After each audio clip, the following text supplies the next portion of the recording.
Yo, what up? We're back. We're going to be breaking down UFC Copenhagen this week, which is Jack Hermansson taking on Jared Cannonier. And just make sure to comment, like, subscribe on the video. Keep a comment down there on who you like, who you're betting on. And we're really close to getting to the goal of 2,000 subscribers for the year. So, if you aren't subscribed, make sure to hit the subscription on that. But with the first fight of the night, it's actually going to be a fight that's part of the Parlay of the week, with the matchup of Jack Shore taking on Nohelin Hernandez. And for Jack Shore, he's making his much-anticipated UFC debut. He's 24 years old, but he's already racked up an 11-0 record as a pro. He's coming off a defense of his Cage Warriors title in April. And he also had a perfect 12-0 record as an amateur. So, very good record of 23-0 overall. And on the feet, he's pretty technical. He's light on his feet. He'll bounce in and out, uses a lot of lateral movement, keeps the distance. Good jab, good 1-2. And he pull counters well. He slips and rips well. And he's accurate with his right hand. His straight right hand is definitely his money shot. Nice lead left hook, and he will double up with his lead hand. He'll throw double jabs or jab left hook, double left hook. He'll also occasionally throw leg kicks, oblique kicks, really nice round kicks to the head, and he likes to use the front kick up the middle. He'll throw a body head as well. He fights smart on the feet. He doesn't overextend. He doesn't throw many combinations. Won't engage in a pocket fight. Doesn't get emotional. He always keeps the fight at his pace, his distance usually. Very disciplined. And unless the moment takes him over here, he should be composed. He should be, fighting to his potential, to a game plan in this fight. Sure, he isn't a big knockout threat. He does have 4 KO TKOs, but most of those are on the mat in top position. And Jack Shore definitely likes to mix it up. His wrestling allows him to duck under and get easy takedowns because of his pull countering ability. And he'll also get trip takedowns in the clinch. When Shore gets top position, he looks very good, man. He has great control. He passes the dominant positions very well. Very heavy mount, great back takes. Very good at getting the hooks in the mount, posturing up, landing big shots. When he takes the back, he'll flatten opponents out and really unload with ground and pound. And Shore will either finish with shots or lock in rear naked chokes there in the back. 5 rear naked chokes. In his last fight, the first takedown he quickly took the back, got a rear naked choke. And his takedown defense looks pretty solid as well. In his last match, he showed good balance. He defended his single leg well. He was using the Kimura to counter takedowns. And in his last 2 fights, I've seen him taken down in the clinch. But he was tripped and taken down along with hip thrown in his last fight. But off his back, he's composed. He works back to his feet well. Good butterfly guard. And it's hard to pass his guard. He'll use it to scramble back to his feet, sweep to top position. Good get-ups against the cage. And overall, he's a strong, well-rounded grappler, both off his back and in top position. And he has 6 career submissions. And his style allows him to keep the same pace for 3 rounds. Very deliberate. Very good cardio. And he's finished his last 2 fights in round 3. For Nohelin Hernandez, he had his 4-fight winning streak snapped in his UFC debut, and he's still searching for his first win in 2019. He's 0-2 in fights so far this year. He not only lost to Oliveira in his UFC debut, but he also lost a boxing match in May. But Hernandez, he's primarily a boxer. On the feet, he does have pro boxing experience, like I said, but he is 0-3 as a pro boxer. Hernandez, he likes to pressure forward, control the center. He works behind a jab. He'll double, triple up on it. Nice 1-2, good hooks in combination. He'll throw a nice right hook, straight left hand combo. And pretty fast hands. He trades in the pocket well, but doesn't have a lot of variety in his striking. In his last match, he did try to implement some kicks. He landed some leg kicks, some front kicks to the body. But Cheeto was able to catch a kick and take the back of Hernandez due to that. And Hernandez was able to take top position after Cheeto went for an armbar. So he did show some scrambling ability there. And he does keep good forward pressure. He tries to pull counter well. And due to that, he isn't very high volume though, but he's dangerous if he can land. He kind of just tries to walk you down, pressure you, get you to throw, and then counter off that. And he has a lot of split decisions. Hernandez is also flat-footed, stands very tall. He can be chopped down with leg kicks, and he doesn't move his head. His chin is straight up in the air a lot. He gets tagged in almost all his fights, and I've seen him dropped many times. I've actually seen him drop 3 times in 1 round before. He does have good recoverability. He's never going to give up in there. but he doesn't seem to have huge power. He has 3 knockouts, and he's never been finished by strikes yet. But Hernandez, he isn't an offensive grappler usually. He will try to shoot singles and try to control opponents against the cage, but isn't the greatest offensive wrestler. He did catch Oliveira sleeping. He landed a double leg early in the second round, but didn't get a ton of offense going. Eventually, he just stood up out of Cheeto's guard. And Hernandez, he does have solid takedown defense and great sprawl, fast hips. He uses the cage well to defend takedowns, and after he was dropped by Fierce Taylor, he was submitted by rear naked choke, and against Oliveira, he level changed into a knee and got submitted by rear naked choke, so that's 2 times he's been submitted by that, and he has no submissions in his career, but he did show some decent ground and pound at the end of the first round against Vera from inside of Cheeto's guard. But in this fight, I think Shore's probably going to win a decision. I just expect him to use his style, stay on the outside, avoid striking in close range, get a couple takedowns, control on top, throw leg kicks, long punches, counter, win a decision. And I really think that the main thing that's going to get Jack Shore the victory in this fight is his grappling. I think that his top control and his takedowns are very well timed. I think that, he's just going to be too much for Nolan Hernandez, and I think he may even be able to finish in top position, but I'm going to say he takes the decision here and gets the victory over Nolan Hernandez. And up next here we have an awesome fight. It really should be fireworks here, and it's Mark Giacasey taking on Lando Vannata. And for Giacasey, he really saved his job with that excellent performance versus Joe Duffy. He had his back against the wall there. He was 3 consecutive losses, and he really delivered there. But he's going to be looking for his first 2-fight win streak since 2016. And he entered the UFC with a lot of fanfare, but he has faltered really since then. He, could get a win here and get back on track, but he kind of lost the luster of, his name a little bit. But he was much less flashy in his last fight. He was more technical, and that's kind of how I feel he should strike. He was using feints to create openings for leg kicks. He was throwing the jab to the body, to the head very well. And Giacasey actually had issues with low calf kicks versus Jakar Close, but in his last fight versus Joe Duffy, he was the one really battering the leg of Duffy. And he throws a lot of really nice straight right, left hook combinations. His overhand right is very fast, very powerful. And he dropped Joe Duffy with a really nasty lead elbow in his last fight. He was throwing that a lot. He has extremely fast rounded front kicks, body head as well. Very fast, dangerous spin kicks. He'll throw a double jab or 1-2 into a spinning kick to the body or the head. And he loves to throw that jumping spinning kick. And he was using much more footwork, pull countering, though, versus Joe Duffy. A lot less flashy techniques. And he's still extremely fast, explosive. You have to be worried about him ending the fight with one shot at any time. And when Giacasey can get his timing, he's very hard to get inside on. He kind of just will tee you up with counters as you enter and angle off, which he's good at. And fighters who've had success versus Giacasey have been able to establish forward pressure right away, stay in his face, stay in boxing range. Nasrat hack pressed. He was able to keep his jab and in Giacasey's face, back him towards the fence, tee off on him with combinations. And Giacasey has also had issues with leg kicks in the past, but he gets cut easily. He shows a lot of damage when he gets hit. And I would say he's a little bit breakable. When fighters hurt him, he'll kind of, resign to be defensive. But, he has a good chin, and he's willing to take, a beating like you saw versus Hackpress.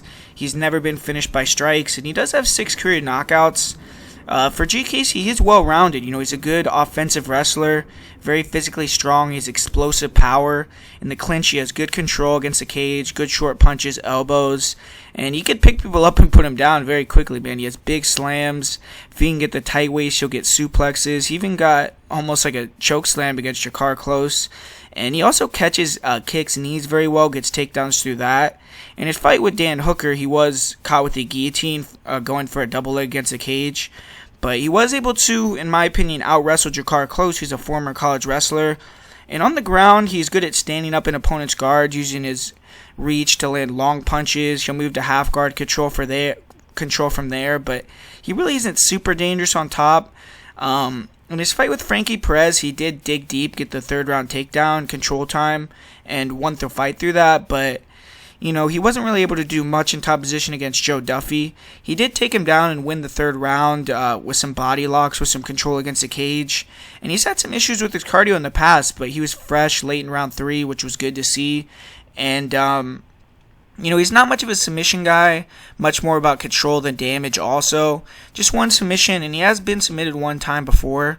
For Vannata, he's another fighter who entered the UFC with a lot of buzz. He had that epic fight with Tony Ferguson where he almost knocked him out. Vannata was probably the closest guy to ending Ferguson's win streak, and he followed that up with a beautiful wheel kick knockout of John Makdessi, but since then, things haven't really gone as planned. He's had 2 draws, 2 losses, and then he just recently got that win against Marcos Mariano. And Marcos Mariano, he's one of the worst fighters to grace the octagon in recent years, so that really isn't a great win. And for Vannata, though, he's a very good striker. His movement is excellent, very fast in and out, and I actually think he has better movement than Giga, especially in the first round. Super dangerous. He walks fighters down. He'll fake and feint, move in and out, control distance, switch stances. He's very unpredictable. He'll explode into combinations. He keeps his hands low, and he tries to use a lot of head movement to avoid shots, come back with counters, roll with shots, but he can get hit with big punches. He does have very, crisp shots, nice combinations, really nice kicks, excellent right hook, really nice straight left hand, and he's really good at pull countering with the left or the right hand, and he could really kind of do well off both stances. And he'll double, triple up on the straight punch if he can land it clean. He's really good at using the hook to set up straight punch blitzes. And he'll throw a nasty left or right hook into a straight combination. And really nice uppercut as well. And when he gets opponents backing up, he'll start landing the jab. That's when fighters kind of are in trouble because he puts together these crazy combinations where he'll start attacking the body with hooks, going upstairs with head kicks, very nice leg kicks, and he'll throw, a lot of crazy techniques. When he fought Matt Frevola, he was getting countered, though, due to not setting up his leg kicks, and he was dropped due to that. But he could throw some Sanchez kicks, spinning heel kicks. The spinning heel kick of Makdessi was a thing of beauty, and he sets those heel kicks up with oblique kicks to the knees. He has a lot of setups where he kind of just touches you to set up some other strike that he's coming with next. And he's very good at catching kicks or turning with spins, good spinning back fists. And Vannata can leave his chin in there at times. He can get tagged with huge shots, but his chin is very good. He's never been finished by strikes in his career. He's been in some wars. He was definitely hurt badly by Frevola and Tony Ferguson. But I feel like if this fight becomes a dogfight, he's going to be the one willing to dig deeper most likely. And he has 4 knockouts himself. And Vannata is a former college wrestler. He's a good grappler. Very good at using his takedowns to set up shots off the break. He'll get in deep on the legs, disengage, throw quick head kicks, hooks that opponents don't see coming. He was able to drop Frevola with the head kick on the break. And he has fast singles, double legs, good takedowns overall. He landed that nice body lock takedown in his last fight. And against Mariano, Vannata was able to posture up inside his guard, land some big shots, and he used those shots to move to side control, got the Kimura, got the finish. And his takedown defense is excellent, great sprawl, very good at disengaging from the clinch, very good at using the guillotine to counter takedowns, reverse it to top position. And David Taymor, he was able to land a couple blast doubles on him, but couldn't control position on top. And Vannata is extremely hard to hold down. He'll create scrambles immediately. He'll roll for leg locks. And I don't expect there to be much grappling in this fight. Vannata does have 5 submissions. He has been submitted 1 time. And his cardio used to be an issue, but just like Giga in his last fight, or actually in his fight with Matt Frevola, his last fight was a quick finish, but he went 3 rounds hard in that fight with Frevola. And Lando has had fights, like I said, though, with Ferguson, David Taymor, Bobby Green, where he dominated the first round, but he gassed out, lost the later part of the fight. And I see this fight being similar to Vannata versus David Taymor. I see Vannata going forward, especially early, backing Giga up, trying to get him near the cage where he can unload. And Giga is going to be the one moving, throwing 1-2s, leg kicks. And I think the leg kicks are going to be successful, especially if he can establish them early. And Vannata is the fighter who throws much more volume. I think he's going to need to get his jab going. And I think when he puts combinations together, he will definitely put Giga on the back foot. And for Mark, he's going to have to be more of a sniper And we have seen Vannata get dropped by big shots before, so there's always that chance he gets slept with one big shot. And I think if this fight goes longer, I see Vannata putting his combos together on Tecate as he's against the cage, just being the busier fighter, more willing to get hit in return. And I think that he should be able to deny the takedown attempts or scramble right back to his feet, keep the pace high. Don't let Mark fight at his pace. In his last fight versus Joe Duffy, he really had no adversity in that fight, and he got to fight at a very slow pace. And I think that Vannata is going to make him fight at a fast pace. And I think inside, Vannata has the better hands, and he's going to use that to win a close decision here. So my pick is going to be Lando Vannata here. And here we have the first female fight on the card with Macie Chiasson taking on Lina Lansberg. And, man, to be honest with you, I'm not going to spend a lot of time on this breakdown because this is really, like a setup fight for Chiasson. And I think it's kind of good what they're doing here, where they're giving her kind of these girls that she could definitely beat, that she can look good against. Like, she got that finish in her last fight against Sarah Moras, who's, not extremely high level, and now she's getting Lina Lansberg, who's a little bit of a step up. I mean, Lina did surprise me a lot in her last fight with her improved grappling skills, and she was able to largely dominate Tanya Evinger with grappling, which is what Tanya Evinger's forte is. But, Evinger, I feel like since she had that injury and she came back, she just never looked the same. And I think that Lina kind of capitalized off that, and she was able to dominate. And in this fight, man, she's getting a girl who's young, who's really big for the weight class. She's going to have like a 7-inch reach advantage in this fight. She's out of a great gym, 4-7A, that's peaking right now. And I just think that on the feet, she has more firepower. She's longer. We saw how much Lina struggled with the distance that Lucy Pudilova could strike with, and I think that Macie even hits probably harder than Lucy does. Lucy is a girl that dropped to 125, whereas Macie's fought at 145 before. And I think in top position, Macie, if she gets top position, is going to finish the fight, because we've seen that she's very, very good in top position at finishing fights. She's brutal there. And we've seen Lina Lansberg struggle, get finished on bottom by Aspen Ladd. In this fight, I don't really see much of a path to victory for Lansberg unless she can once again win the grappling, which would be very impressive. We did see Sarah Moras take down Macie early in the first round of their fight, so if she can get a takedown, actually control on top, do some damage, maybe she could slow her down and then be able to contend a little bit in the striking. But overall, I feel like Macie's probably going to get a finish here. I think that's what the UFC wants to happen. So I'm going to say early second round stoppage via ground and pound for Macie. This should be a pretty fun fight right here with Giga Tecate taking on Brandon Davis. And Brandon Davis, he's making a very quick turnaround, just like 5 weeks after his split decision loss to Kyung Ho Kang. And he's moving back up to featherweight for this fight. He had that 1-1 run at bantamweight. I'm not sure if he's given up the idea of bantamweight or the weight class is more due to the short notice of the fight.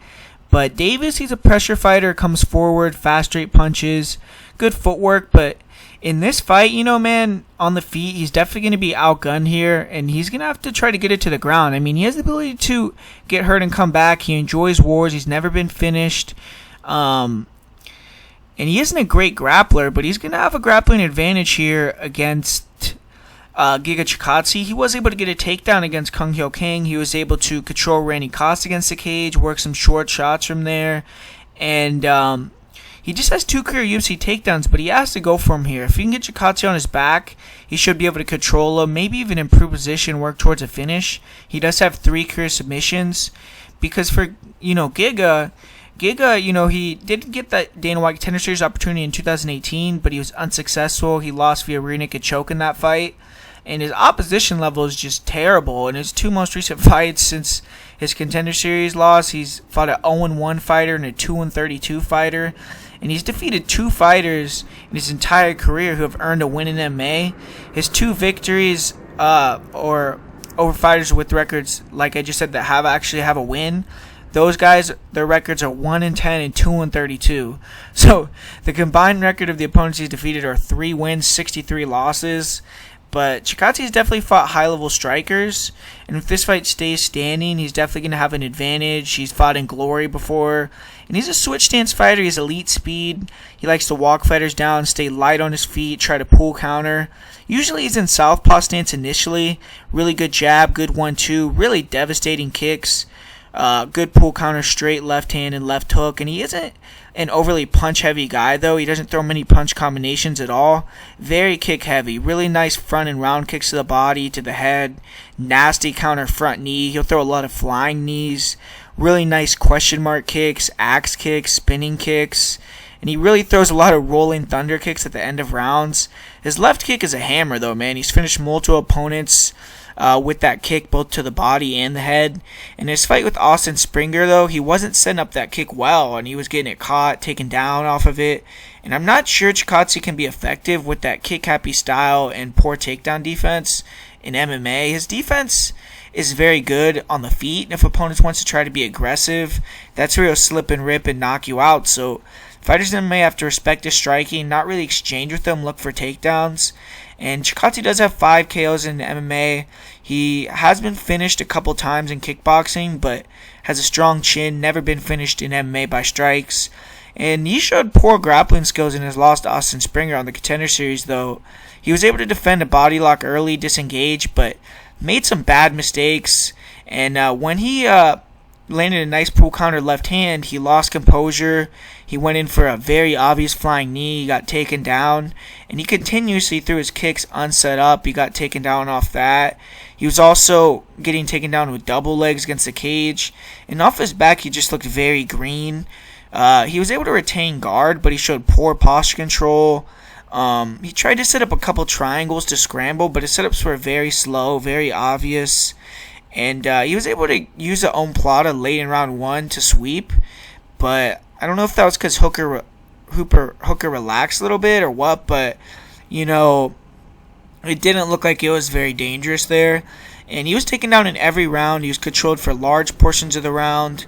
And in round 3, he was mounted, he was pounded on, and then he gave his back and he was submitted.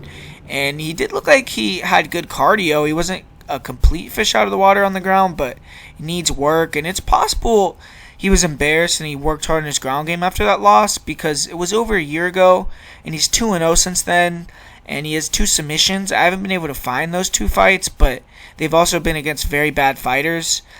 But, you know, Brandon Davis, he's usually a striker, but you have to think he's going to try to take Tecate down. He did get a takedown against King, but like I said, he just has 2 takedowns in 6 UFC fights. And he's going to have the advantage standing here for Tecate.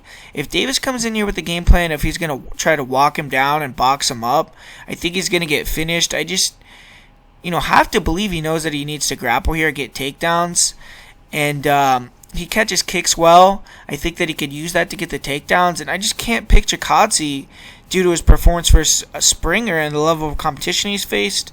This isn't a bad matchup for Tecate to get the win, but I'm going to say that Brandon Davis gets a 3rd round rear naked choke in this fight.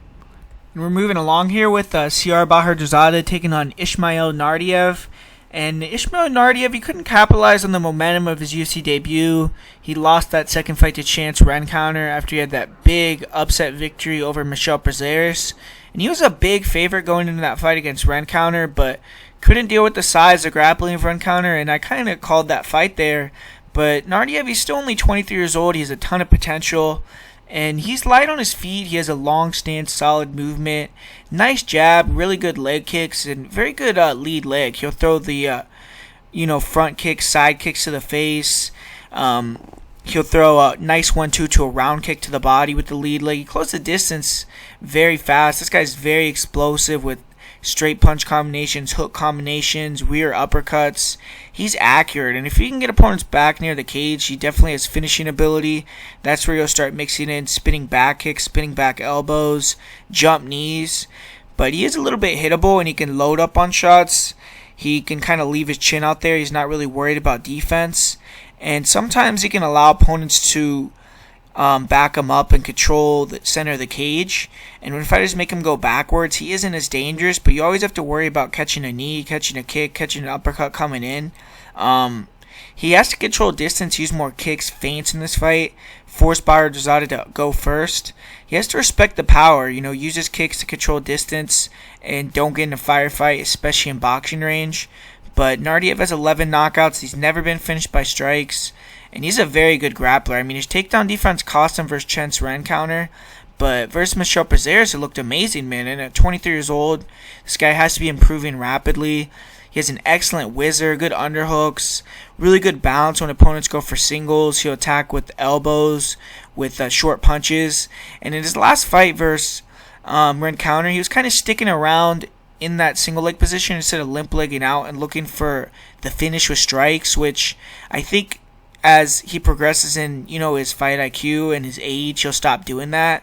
But Naurdiev, he was able to explode, sweep, credentialed black belt Michel Prazeres. And not only was he able to sweep him multiple times, but he was efficient on top. He landed some big ground and pound.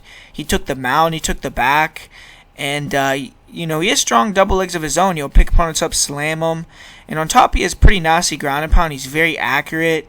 He'll take the back, flatten opponents out, finish with punches.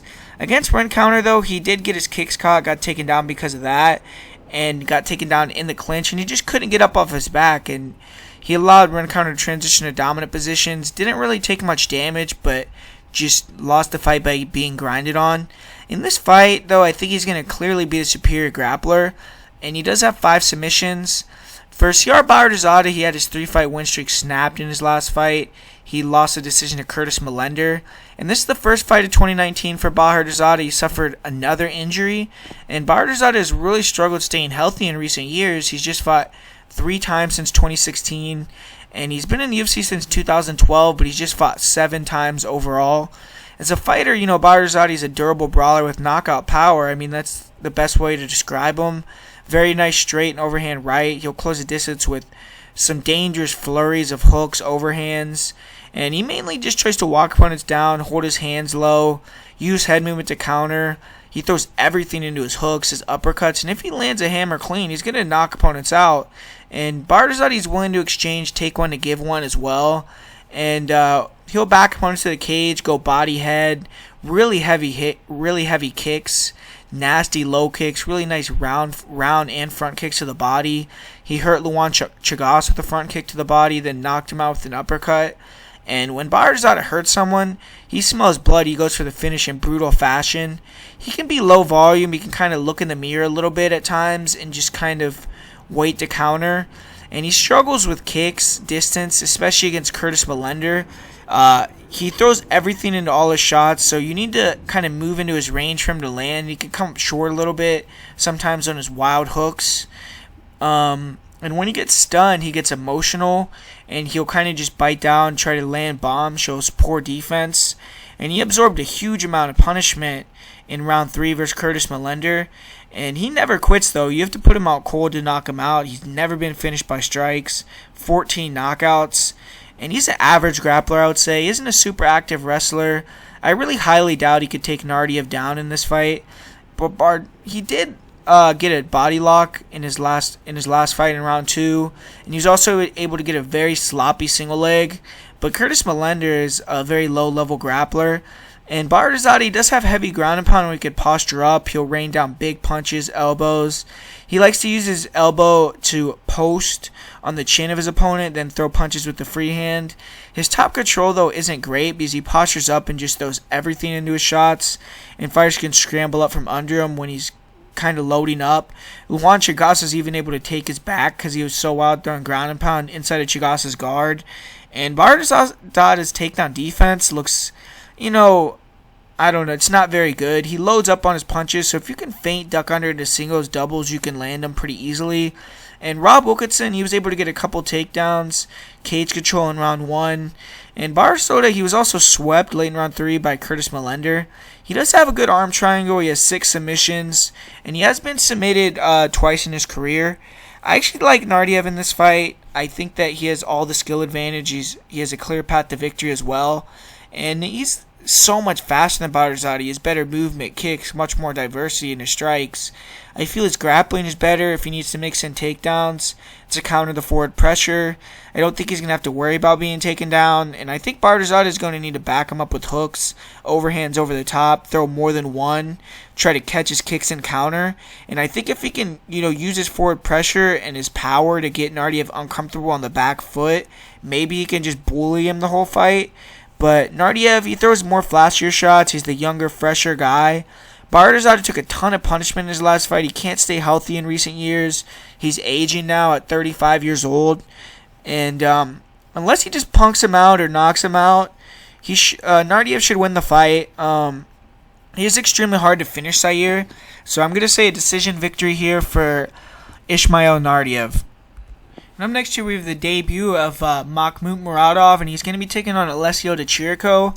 And Magomed, he's making his UFC debut, like I said. He's 22-6, and he's actually the first money team fighter, Floyd Mayweather fighter in MMA, and he's actually managed by Floyd Mayweather Jr. He has like 550,000 Instagram followers, and Floyd's shouted him out, calling him the best MMA fighter in the world. But he's currently riding an 11-fight win streak in MMA. He's defeated back-to-back UFC veterans. And he's a strong athlete, man. Very good movement, very explosive, close in distance, nasty jab, great left hook. He's always moving, giving different angles after the jab, very light on his feet, switches stances frequently. And he'll touch with the jab or the left hook to get his range for a more powerful right hook or a right straight, right uppercut. Really nasty 1-2 uppercut KO of Tato Primera. He switched stances through a left uppercut while angling off the cage that knocked Primera out cold. Heavy overhand right. And you also mix in lead elbows, up elbows. Sometimes he can hold his hands low and jut his chin out a little bit. But his footwork is pretty fast. It's easier said than done to close the distance and catch him. And he also has a pretty dynamic kicking game. Really nasty front kicks up the middle, body, head. You'll throw round kicks to the body, to the head, along with switch kicks, question mark kicks. He throws very nice jumping roundhouse kicks, front kicks to the body, to the head. And he can switch stances, throw kicks fluidly with both legs. And he will mix in spinning kicks. And when he gets opponents in survival mode, he'll really open up. Really nice flying knees. He has finished fights with flying knees. And he's a dynamic athletic striker with knockout power. On the feet, I see him having a sizable advantage. I do feel he's a little bit hittable. And it hasn't been exploited yet, but I just don't think Chirico is going to be that guy. Muradov has 15 knockouts. He's finished 8 of his last 10 fights by knockout. And he has been finished one time via TKO due to doctor stoppage. But he's also a solid grappling game, man. Fast double legs, finishes well. He could explode into big slams or turn the corner on the doubles and just finish. He looks heavy in top position. When he could posture up, he'll rain down big elbows, punches. He doesn't look extremely comfortable in top position at times. Alberto Uda, who's a UFC veteran, was able to threaten him with his guard, make him stand up out of top position. But he was able to drop Uda later in the fight with the overhand right and followed up with some brutal ground and pound that put Uda out cold. He threw a disgusting flying punch that landed clean, then followed up with some big elbows. I mean, it was pretty brutal. And in his last fight with Wendell Oliveira, he took down Oliveira, took his back. But once again, he just let him back to his feet. But then in the second round, he took him down again. This time, he took the wrestling ride position on the back. He was able to grab the far wrist, rain down unanswered blows, and finish the fight. And he can back himself up at times. And he also sometimes gets crazy with jump kicks or flying knees, which puts himself in position to be taken down. But his takedown defense is very good. And in the clinch, he's very hard to hold, or very hard to control. Digs nice double underhooks. He'll quickly change position. He'll look for trips. He'll just disengage as well. And I haven't seen someone take him down in any recent fights. He's also just dangerous to take down because he'll counter with flying knees, uppercuts, and he can knock you out. It looked like he had some submission trouble early in his career. He was submitted 3 times out of his first 4 losses, but he hasn't lost by submission since 2013. And he isn't a big submission threat. He just has 1 in his career, or just 3 in his career, I'm sorry. And he's constantly exploding using huge movements, so you would think he would slow down, but he has strong cardio. And for Oleksiejczuk Chirico, he had his 2-fight win streak snapped in his last fight, lost that decision to Kevin Holland. And I would say that was a very poor showing for Chirico. He couldn't capitalize on a hurt one-armed Holland in round 3. And Chirico, he's really improved his striking, though. He's much more fluid. He has a pretty good jab, good left hook. He's good at circling away from opponent's power hand and walking him into his shots. He'll try to walk opponents into left hooks, left body kicks. He'll throw the occasional inside kick. Nice right hook, straight left combination. And you also throw nice elbows in close range. When he's going forward, he likes to throw a lot of overhand rights. But he really kind of struggles to get inside and force to be the aggressor. He has slow feet. He's kind of stiff. And he will try to grab the Muay Thai plum and throw clenched knees. He did knock out Oluwale Bangboshe that way, and it kind of gives him the ability to land shots while negating the movement. Overall, I don't think he has huge power, though, and he doesn't have the greatest defense. Fighters who can cut him off and make the cage small can land big shots on him, and he doesn't have good enough speed in the pocket to trade with most guys. He was hit and hurt with some big shots against Julian Marquez, and he has 5 knockouts, but he's never been finished by strikes. Definitely has a good chin. And he's improving as a grappler as well. In his last match, he had a lot of success with dirty boxing, with elbows, very good timing on single legs. He cuts the angle well, and he will use the single to drive opponents to the fence, transition to doubles, to slams. Pretty good drive on the takedowns. His top game, though, is underwhelming. He doesn't have great control, doesn't have good submissions. He was put in a tight armbar in his last fight. And he also leaves his head in places where he can get guillotined. He was submitted by Eric Spicely, and he just isn't great at cementing top position. Opponents have been able to scramble back to their feet pretty easily against him. And he could tire out, especially when fighters can stand up from under him and when he's going for takedowns. Chirico does have 4 career submissions, but those were all very early in his career, and he has been submitted 1 time in the UFC. In this fight, I think Chirico is going to be trying at first to counter and let Muradov go first. Try to catch him with his hooks or nice body kicks as he comes in. The thing is, I just don't think he can win a range striking and kicking game with Muradov. I think Muradov is much faster. He throws more volume. He hits harder. And I think Chirico has to come with the game plan to walk through fire, go for takedowns, get in the clinch, make the fight as dirty as possible. But I think he has to bank on being in better shape, being more comfortable due to this being Muradov's first time in the octagon and on short notice. Because I just feel like Muradov is the better grappler. Unless he completely gasses out or gets taken down and is just terrible off his back, I see him winning the fight. I just think Chirico is outgunned standing. He's outgunned in the grappling. And I'm going to say Muradov late first round KO. I think he's going to land a flurry against the cage and get the finish here. And next year we have a pretty low-level fight, but it should be fireworks here with John Phillips taking on Alen Amedovski. I mean, these are 2 of the lower-level fighters in their divisions, but they might have 2 of the most knockout power. But John Phillips, he's still searching for that elusive UFC win. He has begun his tenure 0-3, but his last fight was very controversial, and he's getting one final opportunity here to save his job with the victory over Alen Amedovski. And Amedovski came into his UFC debut. He was undefeated 8-0, but dropped that decision to Krzysztof Jotko. And Jotko is a tough opponent for a UFC debut, but Amedovski was thoroughly dominated in that fight. For this fight, though, obviously the matchmakers decided, who are the 2 guys who, don't know shit about wrestling and they're just going to have a knockdown, drag-out war and, enter John Phillips and Alen Amedovski. Between the 2 of them, they have 26 combined knockouts. Both Phillips and Amedovski went the distance for the first time in their careers in their last fights. And I just don't expect this one to go the distance. I actually have seen Amedovski use wrestling early in his career, and maybe he'll try to, catch Phillips off guard and take him down. But more than likely, I expect this fight to take place on the feet.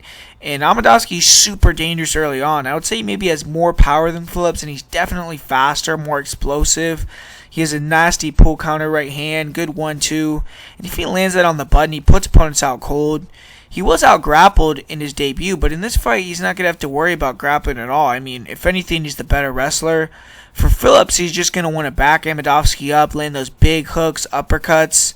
Both guys have one-punch power, and if they exchange, someone's getting their lights put out for sure. But in this fight, I'm just going to pick Amedovski. I think he's faster, more explosive. Maybe he sets his shots up better off the movement.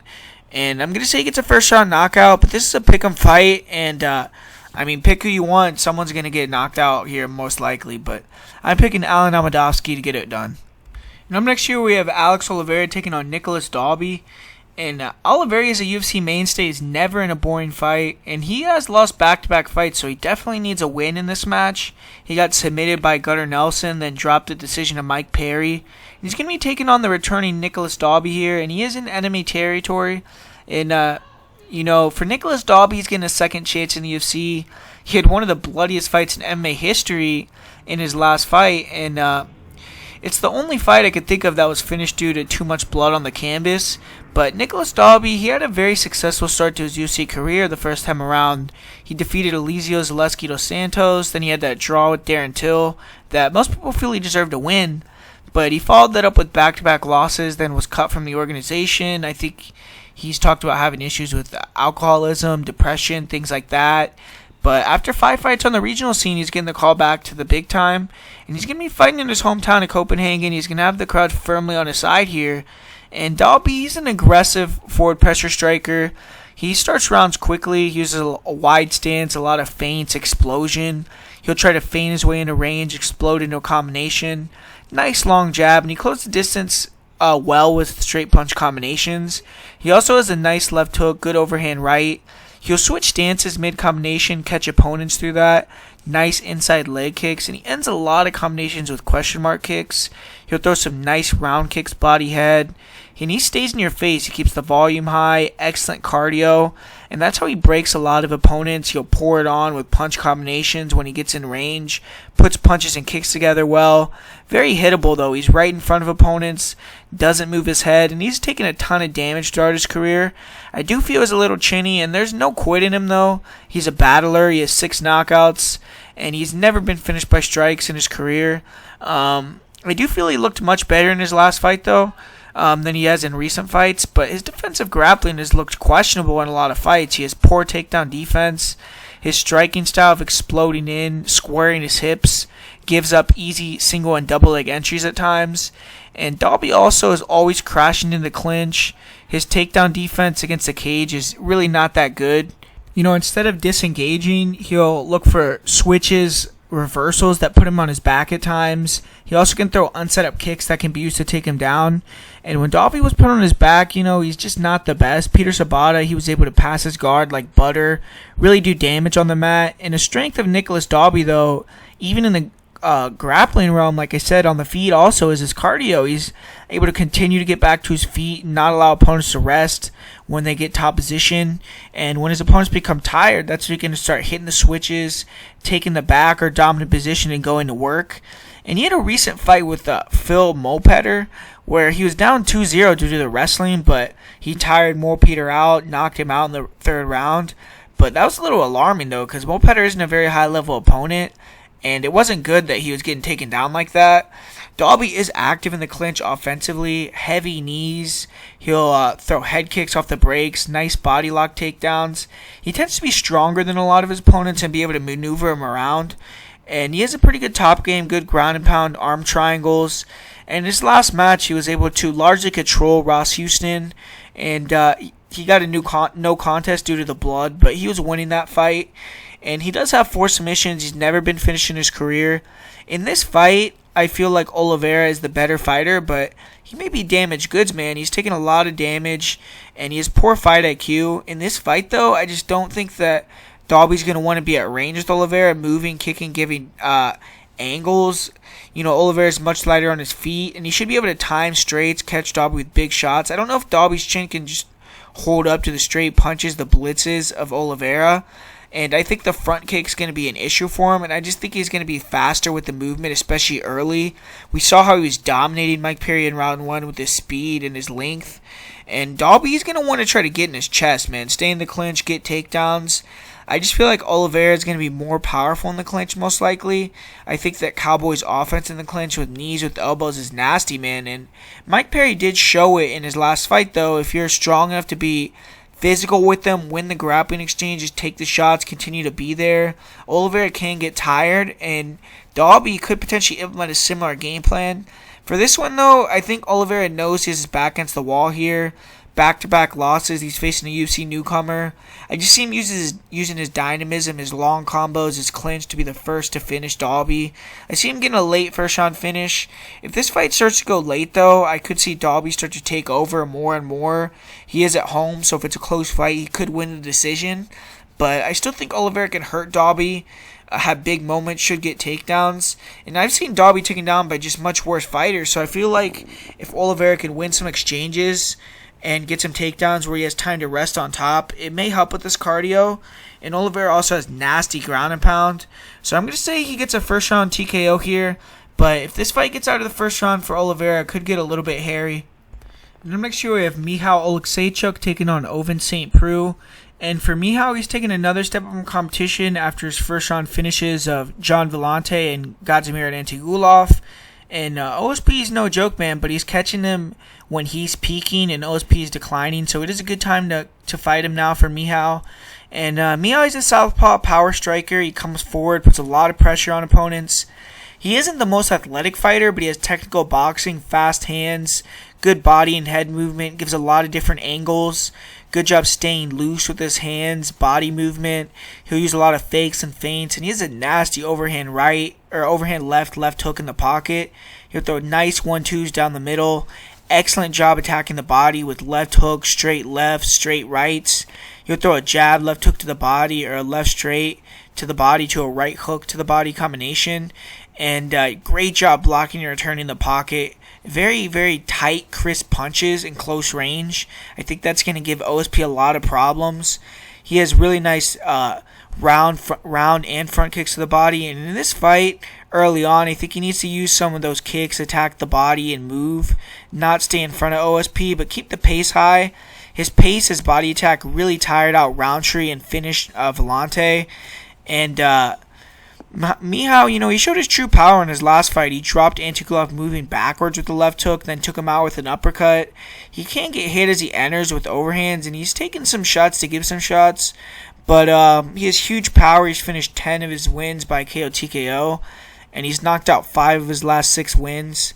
He's only been finished by TKO 1 time in his career, and he's also a very good grappler. He showed off his fight IQ against Khalil Rountree, where he was able to take him down in round 1 where he's most explosive, then took him down again in the 3rd round, showed top control there, landed some nice elbows, body shots from full guard, and kept Roundtree on the ground, and he eventually progressed to his back. He showed some ability to move to dominant positions, but Roundtree is not a great grappler, so that's not something to write home about necessarily. He does have good takedown defense. In his last 2 UFC fights, we've seen no offensive grappling from him, but he does train with Robert Washowitz, and he's a former JUCO national wrestling champion. So, he's trying to round out his game there. And in the UFC, we've yet to see him fight off his back. Antigulov tried a couple takedowns in his last fight, but really wasn't close to getting them at all. And we haven't seen Michał defend shots where opponents were deep or fight off his back, really. OSP is definitely going to try to test that, so we're going to see how that is. But Michał isn't a big submission threat, just one in his career, and he was submitted by Triangle in his 3rd pro fight. For Ovince St. Preux, man, he needs to win here, get back in the win column. He's lost 3 of his last 4 fights, and he looked pretty bad against Nikita Krylov. This is going to be the 20th UFC fight for OSP, and the damage looks like it's may have built up for him. I don't think he can take a shot like he used to, but he's still a very dangerous guy. He's a threat for anyone in the division. He's long, he's rangy, very odd striking style. His hands are down and he'll attack from odd angles, unorthodox shots. He squares up a lot, which is usually not technically sound, but it gives him knockout power, and he'll explode forward with punch combinations. His straight left hand is nasty. Both these guys are southpaws, so the body kicks, head kicks that St. Preux likes to do aren't going to be as prevalent in this fight. But St. Preux does have a nice long right hook. His straight punch blitzes are very fast. Nice snap kicks up the middle. Good front leg side kicks. Sometimes he can look a little bit sloppy. He can overextend. He can throw himself off balance. And he struggles with fighters who use movement and kick. He also doesn't throw a lot of combinations. He'll just go for one-shot kill shots. And the issue with St. Preux' striking style, especially now, is he's lost his reflexes. He still holds his hands low, and instead of slipping and ripping or beating opponents to the punch, he's getting tagged clean. and he's been dropped hurt in a lot of recent fights. It looks like his speed with his striking has just gone, along with some of his confidence, his durability. And, he gets into defensive shell a lot in fights. He was essentially knocked out by Dom Reyes. He took some bombs against Krylov. And against Krylov and Reyes, StPreux barely landed any strikes whatsoever on the feet. He looks stuck in quicksand compared to Krylov. And OSP is still dangerous, and if he beats you, he's usually going to finish you. 11 knockouts, 4 in the UFC. And he's a good grappler, and he's relied much more on that in recent fights. He's very physical, good double legs, good body locks. He can panic wrestle at times, though, leave his head inside to be guillotined. And he was put to sleep by Ilir Latifi with the guillotine. But he's good in the clinch. He controls fighters against the cage. Good knees to the body, short punches, elbows. He can't leave too much space in the clinch, get hit with big punches, elbows himself. And on top, though, OSP, once again, is very unorthodox. He has a calf slicer, 3 Von Flue chokes. He was able to take down Krylov in round 1 of his last fight. He took them out, but got bucked out of position. And Krylov just got right back up. But StPreux does have excellent arm bars. He got a really nice straight arm bar in Tyson Pedro. And he cares more about submission than position. Fighters are able to scramble back to their feet on him if they avoid the sub. His takedown defense is very good. Super hard to take down in space. Great job getting his back to the fence where he has great takedown defense from there. Great wrist control and gets very wide. He makes it hard for fighters to get their hands clamped together. He reverses takedowns with switches, with whizzers very well. And he defended 7 of 8 of Corey Anderson's takedowns and eventually finished him with the head kick. If he does get taken down, he has great get-ups. Super hard to hold down. When fighters can cement top position, though, he usually has some issues. He allows opponents to move to dominant positions, and he looked to quit when he was taken down in his last fight. He was almost immediately mounted. He gave his back right away and submitted very quickly to a rear naked choke. And he was rear naked choked against Glover Teixeira as well. He does have 5 submissions in the UFC, 7 overall in his career. StPreux has been submitted 3 times, and all of those peace fights are entertaining, man. He's kill or be killed. In 19 UFC fights, he's only been to 6 decisions, and he's finished 9 of his 11 wins. He's just 2-4 in decisions. He's lost 3 straight decisions in the UFC. In this fight, I think OSP definitely has to get it to the mat. Early on, Mio has to be careful not to walk onto a big shot, but as the fight goes on, his sharpness in the boxing is likely going to prevail here. Very crisp with his punches. He lands accurately. He lands right on the button. I see him using front kicks, movement early on to try to wear on OSP, get his reads, and I think once he does, he's going to start to open up with more punches. And I just think his power, at this point in OSP's career, is going to likely knock OSP out. I see him getting a knockout in round 1 or dropping and finishing OSP on the ground. Michał definitely has to defend a takedown to prove he can against OSP and, get him more defensive unless he gets another fast knockout. And that is a bit of a question mark in his game still. So if he could show good takedown defense here or a ground game off his back, that's going to prove another layer of his game. But if he gets another quick knockout, it doesn't tell us as much, but that's kind of what I see happening. I think Michał's going to go out there and touch that chin and get that first round knockout. So I'm going with Michał Oleksiejczuk to get another win here and continue his rise up the division. Now next here we have the return of Khalil Rountree taking on Ion Cutelaba. And Khalil Rountree had 7 fights before entering the octagon against Eryk Anders, but it was almost like we saw the debut of Tulio, man. I mean, Rountree moved his camp to Thailand, and once again he's at Tiger Muay Thai for this fight, and he just looked phenomenal. I mean, he completely outclassed Anders. He fought a straight Muay Thai style almost, and he's been very consistent in his performances. So if he can have another excellent showing here, that's going to prove his progression. But he's extremely explosive, man, especially in the first round. And this fight should be fireworks. Against Anders, Rountree was hopping on his lead leg. He was staying very light on his feet, throwing vicious leg kicks, controlling the distance with his jab. He was double jabbing into range for hooks or straight punches. And he dropped Anders several times with the left and right hooks. He was super explosive, closing the distance. He looked super dangerous. The leg kicks from Rountree early really was the tail of the fight. After he lit him up with a few leg kicks, he really neutralized Anders. Anders never really got any offense going. And Rountree has shown elite striking ability in MMA time and time again. He had that scintillating knockout of Gokhan Saki. He dominated Eryk Anders. He had a great knockout against Paul Craig. And he had that nasty knockout on Tough where he had that soccer kick to the body. And he's finished all but one of his UFC wins by knockout. And in his decision victory versus Eryk Anders, he had 4 knockdowns in that fight. And he has 5 KO TKOs and 8 wins. He's never been finished by strikes. Khalil Rountree, his Achilles heel in his career has been grapplers.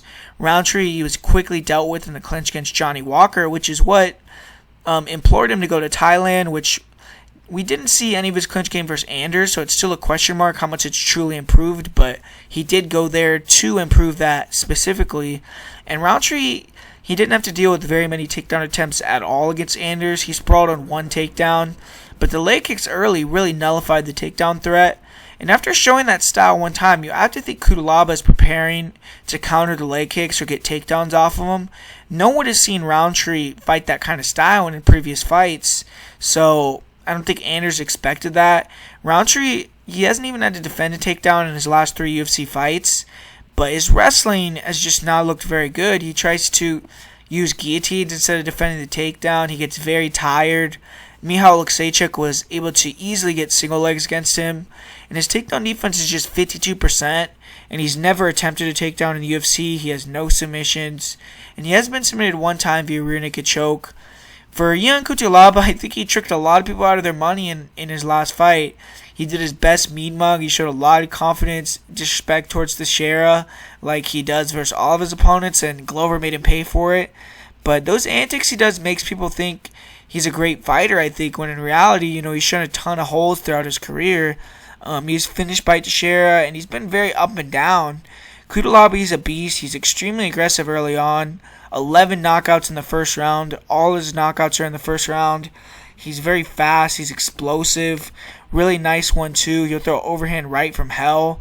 And when he gets inside, he'll let his hooks go in combination. Very vicious power. He'll throw wide hooks, overhands in close range, mix in uppercuts, attack the body. And he'll occasionally throw nice kicks. He'll throw heavy low kicks, oblique kicks. He threw some nice kicks in his last fight. He was staying lighter on his feet. He was throwing some front kicks up the middle, some question mark kicks, round kicks to the head. And I would say it's the most diverse his striking has ever been. He was also trying to mix in knees at the end of his combinations. In the past, his opponents have started to walk him down, and he really relies on spinning attacks, which he didn't do in his last fight. And against Jared Cannonier and Misha Serkinov, they really made him pay for those spinning attacks, and he was coming up short consistently with shots against them. He did drop Glover Teixeira with the spinning back fist, ironically, but it seemed like the style of movement and the kicks quickly tired out Kuchela. And in round 2, Glover began to really walk him down and disrespect his striking, landed big hooks in close range, and Kuchela was allowing Glover to back him up, control the center. And the intimidation tactics didn't work in that fight, but here maybe they could be useful. Rountree is broken before. It may rattle him. We did see Paul Craig try to get in his face like he usually does at the weigh-ins, and that didn't end well for him at all. I mean, Rountree was staring him down after he knocked him out, but Kuchela has a good chin. He can take a beating. He's never been finished by strikes. He has those 11 KOs, and he's not a bad grappler. In this fight, he needs to come in with a heavy wrestling game plan. He is a Greco-Roman wrestler, and he's a Moldovan national champion in judo and sambo. He has solid double legs. He's explosive with his entries. Strong in the clinch. He has good body locks, good throws, really nice knees to the body, to the head. He has a lot of finishes in the clinch of strikes. He's very dangerous there. He was able to finish Antigulov with clinch strikes. In his fight with Jared Cannonier, he was able to land some double legs, and he did knock out Luis da Silva with some vicious ground and pound. His takedown defense likely won't be tested in this fight. And against Antigulov, he was taken down a few times, but he was able to get back to his feet, and eventually he battered Antigulov with elbows, knees, and the clinch as well, finished that fight. His takedown defense, like I said, is not going to be tested, but he did defend all 7 of Glover Teixeira's takedown attempts in his last fight. He got knocked off balance when he was throwing a strike, and that's how Glover was able to take the back at the submission. And off of his back, Kuchela looks very bad. He has been submitted twice by submission, and just has 2 submissions himself. He really isn't a big jiu-jitsu threat. And this fight's going to be explosive, man. I mean, Jan Kuchela is going to have a grappling advantage, and he has to be ready to counter the kicks or straight punches or takedowns. He can't let himself get hit with many because the damage adds up very quickly. In this fight, Roundtree is going to be the one who wants to fight at range, keep the space, be basic, and fight at a deliberate pace. And don't exert any needless energy. Jan, he has to get him to fight at a pace that's faster than he wants to, get inside of the kicks, and make the pocket exchanges more 50-50.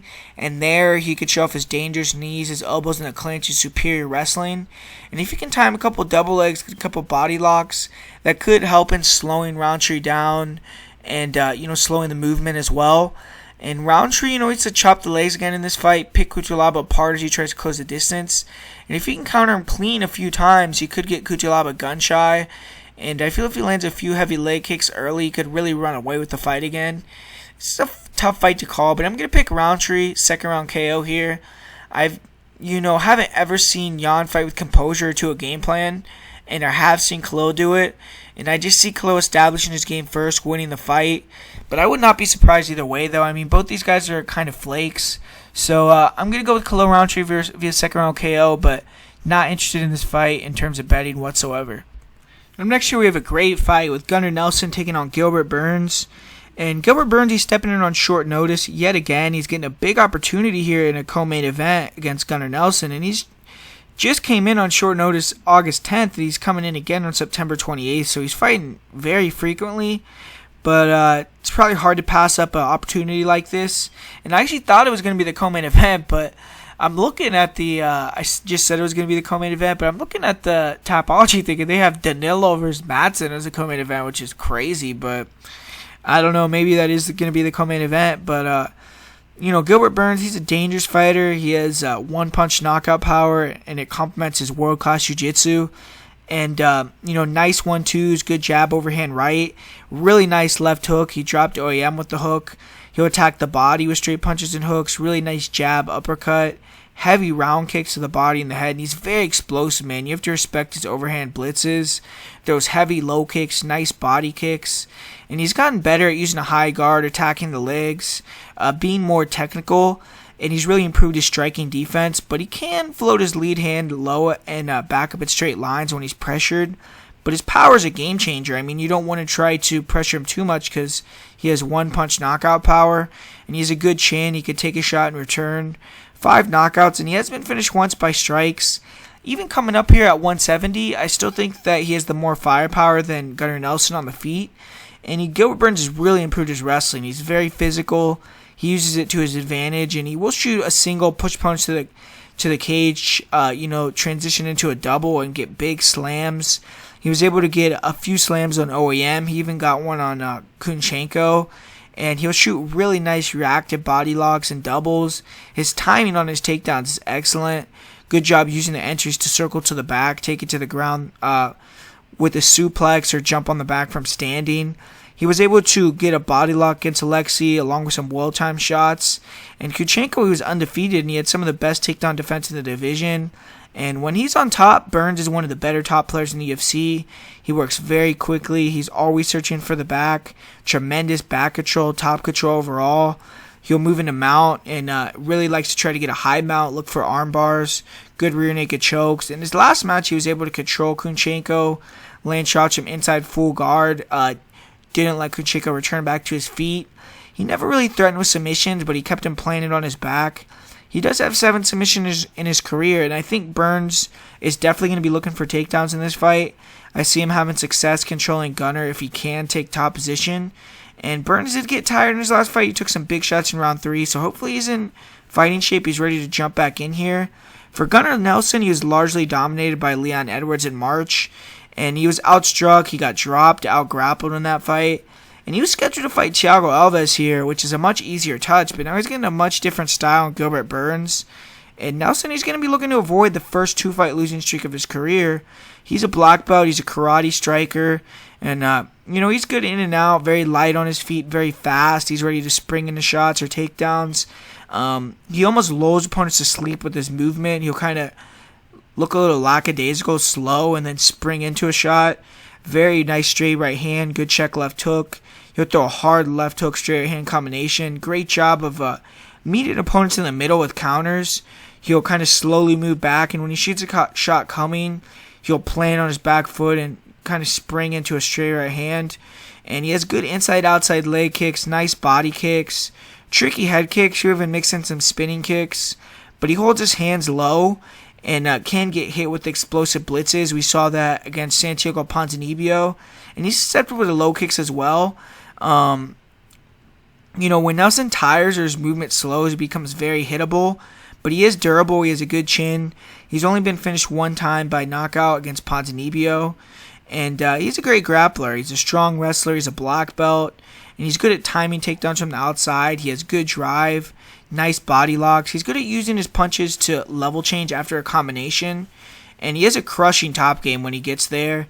Great guard passing, really nice transitions to the mount. And we saw what he could do with the elbows from the mount against Alex Oliveira. And he'll look for rear naked chokes when he takes the back, high elbow guillotines. He has 13 submissions. He's never been submitted. He did get dominated against Demian Maia, and he does slow down as the fight continues. Kind of has a questionable gas tank.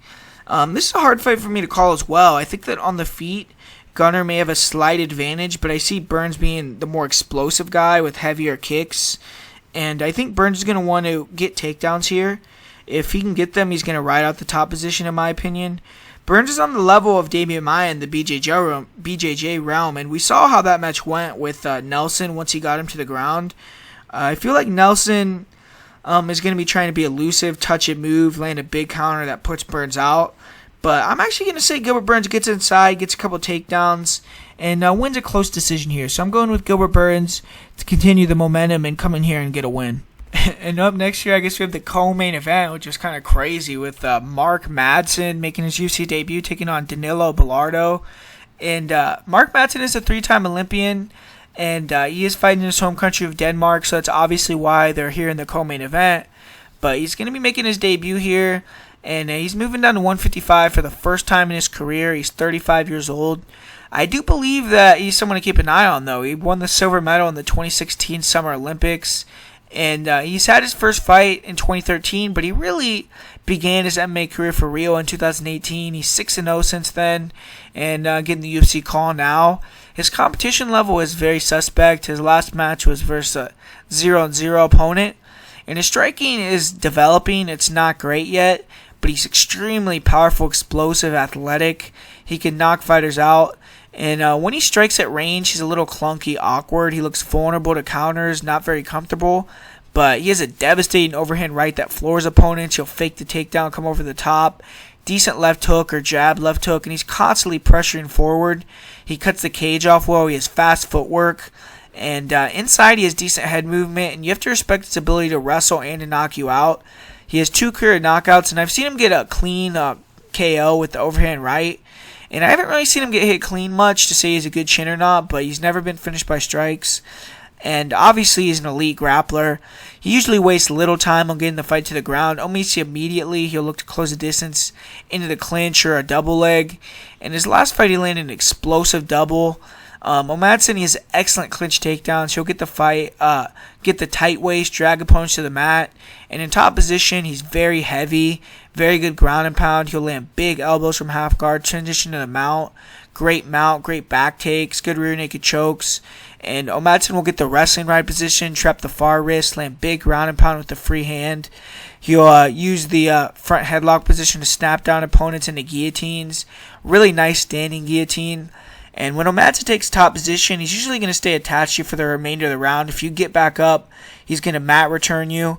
And I haven't seen much of Madsen off of his back. In a fight with Thibault Larchent, he did lose a scramble and ended up letting Larchent take his back. And I didn't really like how his defense looked there. He allowed Larchent to get both hooks in, cement position, get the arm under the neck. But it was short time, so he didn't really have to face much adversity or danger there. But maybe that's why he let him get so close to the choke. Who knows? But Madsen does have 3 submissions. But I wouldn't say he's dynamic with his jiu-jitsu. I think he gets submissions more due to breaking opponents with the wrestling. But Madsen has great cardio. He can go hard for 3 rounds. The cut to 155 could change that. And, we're going to have to see if he could drop the weight in a smart way. But he is a wrestler, so I don't really envision a weight cut having an extreme effect on him, especially an Olympic-level wrestler. And if he can drop the weight in a smart fashion, he's going to be a huge lightweight. For Danilo Bellardo, he's looking to have a better performance than he did in his UFC debut. He lost that fight to Joel Alvarez by TKO. And Danilo, he looks to be more of a wrestler himself. His stand-up is clunky. He stands very tall, and his chin stays high, man. He does have solid kicks. He'll throw some round front kicks to the body. He'll throw some front leg side kicks. He'll throw some round and front kicks to the head, which Madsen has to respect. But when he throws his jab out there, he leaves his chin right in the air. Very easy to counter. And he leaps into overhands, but his striking game is all to set up his takedowns. He isn't trying to outstrike you over 3 rounds. In this fight, it's going to be interesting what he wants to do because his opponent is an Olympic wrestler, and I just don't think he can find any other way to fight other than wrestling that I've seen. So it's going to be tough for him in this matchup. And I've seen him get hit with some big overhands as opponents close the distance, which Madsen has that. And he has a questionable chin, man. He's been knocked out 4 times. But he is a decent wrestler, I guess. He's aggressive. He'll look for the takedown right away as well. And he's had fights where he's gotten takedown submissions in less than a minute. He had just takedown attempts behind his striking. While I'd say he blends things together better than Madsen. And he's a solid double leg. He'll get body lock trips. But in this fight, man, good luck taking down Madsen. And Bilardo stands tall. He can't be taken down, controlled against the cage himself. He has a decent get-up game, and he can usually scramble into takedown attempts of his own. But I don't think his grappling is necessarily high level or dangerous. It's just more relentless and tenacious. He isn't a big submission threat. He prefers to control position, wears opponents out with ground and pound. He does have 3 career submissions, and he's never been submitted himself. He has good cardio. He can push a pace. For this fight, I would say Bilardo maybe is the more technical striker. He blends his techniques maybe better, but I see him trying to work behind his kicks, his movement, but I just don't think he's a good enough athlete to keep Madsen from exploding into an overhand and knocking him out or taking him down. I think this should be an easy touch for Madsen, man, and he should get a finish in this fight. I'm going to say he gets a devastating first-round knockout here. And all right, here we're finally at the main event of the evening with Jack Hermansson taking on Jared Cannonier. And Jack Hermansson, he's getting a main event close to home after his upset victory over Jacare Souza. And he's won 4 consecutive fights. He looks better than ever. And he arguably has the best movement in the entire middleweight division. Extremely light on his feet. Very fast in and out. Great forward pressure. Good lateral movement. And he tends to start a lot of fights by putting pressure on opponents, showing them his movement, his speed, hitting, not getting hit. Nasty jab, man. He really throws nice 1-2s right down the pipe as well. Really nice left hook, nice right uppercut, and he throws a lot of one-shots. Most of his shots are sharp, though, early on, but when he gets his jab going, that's when he ups the volume. He keeps it right in opponent's face and starts to land these fluid hand combinations. And his pressure, along with his volume, melts a lot of opponents. He was able to work behind the jab all day on Souza. He stunned him multiple times with jab uppercuts or jab straight punch combos. He was able to hit and move. He was given angles. He was never standing in front of him. And very fluid kicks, nice oblique kicks, leg kicks, really nice front and round kicks to the body. He'll throw some round kicks to the head. But, much less round kicks to the head. Hermansson, he does have a really nasty flying knee. Great timing on it. He can be a little vulnerable on the feet when he gets stationary. He tends to just use a high guard, and he'll defend by just standing there and trying to block the shots with his hands. And opponents are able to dig to the body, sometimes land uppercuts or overhands around his guard. And when Hermansson was knocked out versus Thiago Santos, he was hurt. He backed up in a straight line, which led to him being unloaded on and finished. Now that Hermansson has experienced 5-round fights, it's going to look even better here. And he doesn't throw many strikes with fight-ending intentions. He kind of prefers to touch and move, keep the volume high. But he is popping his punches, and if he hurts you, he'll go for the finish. And most of his finishes are on the ground, but he does have 11 KO TKOs. And he's just been finished by strikes 1 time in his career by Thiago Santos, who has the most knockouts in UFC history. Jack Hermansson, he's a strong wrestler. He has elite skills on the mat. He proved that in his last fight versus Jacare. Hermansson was able to almost submit Souza with that guillotine. And Hermansson gets the guillotine against most fighters. That fight's over. We saw that against David Branch, who's a great black belt. And previously to that, he had 2 of those finishes via guillotine in the first round. Hermansson is a tall, long fighter for the division. He uses his reach very well in the clinch. He digs double underhooks, slam knees into his opponent's midsection. Really nice trip takedowns. He'll circle to the back from standing position. Nice suplexes. most of his takedowns come in space off of his movement. And his ability to, move in and out, land gives him opportunities for singles, for doubles. And he was able to land several takedowns against Jacare, controlling from top position. And later in the fight, we did see Hermansson get denied on a few takedowns. He shot from too far out a little bit and did look a little bit uncomfortable at times. But when Hermansson does take top position, he's very good, man. He has some of the best ground and pound in the division. And against most fighters, he's usually able to advance to dominant positions, take the back, flatten opponents out, and finish the fight. Against Jacare, Hermansson showed the ability to stay safe, stay active inside someone's guard who's elite. And he really controlled large portions of the fight like that. And if Hermansson is able and willing to do that versus Jacare, I don't see many fighters he wouldn't be able to do that against. And Hermansson has very strong takedown defense. It's hard to get on his hips. And in one of the few fights he was taken down, he did get submitted by Cesar Ferreira. In this fight, I just don't expect him to deal with any offensive grappling, really. Hermansson does have 5 submissions, and he has been submitted twice. But his cardio, his volume, his movement is just elite. And for Jared Cannonier, he's getting the first main event opportunity of his career here. He's 2-0 since moving down to 185, and he's coming off a win over Anderson Silva, but it was due to injury. But Cannonier is very confident that he can win the title at 185, and he's a very good striker, big knockout power, super fast hand combinations, especially with his jab, straight right hand. And he has a hands-down game with incredible head movement. And he's able to evade punches, come back with quick counters. Good kicking game as well. Really nice round kicks to the body. Great switch kick to the head. And he even throws this front kick to the face that's very nice. Really nice body kicks. He's very fast, very powerful. And he'll make you miss, counter you, and make you gun-shy to throw. He's flat-footed, though, and he can struggle with movement in previous fights. In this fight, he has to be more aggressive. He has to close the distance a lot more. Try to back Hermansson up. He can't sit on the outside, but he has big power. He has 8 knockouts and 12 wins. Good chin. He's willing to take punches to give punches. He has been finished twice by strikes, but those were against much bigger fighters in Dom Reyes and a heavyweight in Sean Jordan, I believe. Jared Cannonier, he's not a great wrestler, though. He can get taken out pretty easily. He's strong in the clinch, though, and he's good at defending shots there, and he'll use short elbows to try to knock you out. He has a good balance. He has good strength, but he had problems defending the single leg against Glover. He was taken down continuously with the single, and when he fought David Branch, he was taken down a few times with the single with the body lock. He did show good get-ups against Branch and eventually knocked him out.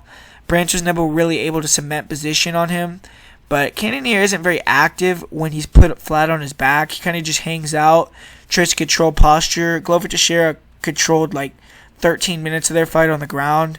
He needs to be very good with his takedown defense here, because I don't think he's going to be able to get up when Hermansson takes him down. Cannonier does have 2 submissions, and he's never been submitted.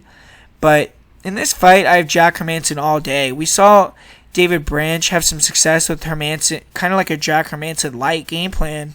He was able to get off with some leg kicks, with some jabs, landed multiple takedowns. Cannonier was able to quickly get back to his feet, but Branch doesn't have the top control of Hermansson. He doesn't have the reach. And in this fight, I just feel like that Cannon is too flat-footed. He has, worked on being lighter on his feet, but still I don't think he moves enough to contend with the movement, the long striking of Hermansson. I see Hermansson using his leg kicks, oblique kicks, front kicks, jabs, straights, touching and moving, getting Cannon frustrated. And when he gets over-aggressive, clinching up with him or blasting through on a double or a single and taking him down. And I just see Hermansson being able to get takedowns, and I don't think he's going to fade. I don't see him getting tired. I think he's going to have a warrior spirit here in Denmark, have a big will to win. And even if Cannonier continues to get back up and stays tough, I don't see him breaking. I don't see him looking for a way out. I don't see him gassing. The only way I see Cannon winning is if Hermansson gets lazy with his movement or throws an unset up kick and gets caught and finished. I think that is unlikely, though, because Cannonier isn't the type of fighter to throw long combinations, and I just don't see him putting out Hermansson with just 1 or 2 shots. Hermansson throws way more volume. He's the better wrestler, better jiu-jitsu player, and he should finish this fight. I expect him to put on a dominating performance, and I'm going to say Hermansson via late second or early third round KO TKO with ground and pound, and I'm pretty confident that Jack Hermansson can get it done here. And for the most confident pick of the week, I'm actually going to pick Jack Hermansson. And for the parlay of the week, it's going to be Jack Shore and Marco Madsen. So that parlay is pretty good. It's about 80% payout. And so thanks for watching, guys. Make sure to comment, like, subscribe. Tell me who you think's going to win the fight. Tell me who you're betting on. And, I'm pretty pumped for next week's card. It's going to be Israel versus Rob Whittaker. So one of the biggest fight cards of the year. So we're getting ready for that one as well.